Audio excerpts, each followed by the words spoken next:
सावली येथे मुख्य रस्त्याच्या बाजूला कार पेटली, एक ठार। सावली पोलीस स्टेशन अंतर्गत येत असलेल्या चंद्रपूर गडचिरोली मुख्य मार्गावरील राष्ट्रपिता महात्मा गांधी महाविद्यालयाच्या बाजूला आज दुपारी 2च्या सुमारास एक भरधाव येणारी गाडी ही रस्त्याच्या कडेला असलेल्या इलेक्ट्रिक खांबाला आपटली। त्यात एक जण ठार झाल्याची सुद्धा माहिती पुढे आलेली आहे। या गाडी ही इतकी भीषण होती की संपूर्ण गाडीला आग लागलेली आहे। आगीचे धोड सर्वत्र पसरले। त्यामुळे नेमके काय झाले सर्व पाहिले असता या ठिकाणी गाडी पेटल्याचे निदर्शनास आले।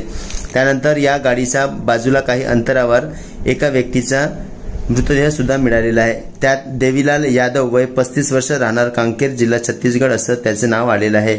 सदर घटनेची माहिती मिळताच सावलीचे ठाणेदार रोशन बोरकर व त्यांची संपूर्ण चमू घटनास्थळी आली आणि त्यांनी सदर व्यक्तीला ग्रामीण रुग्णालयामध्ये भरती केलेले आहे।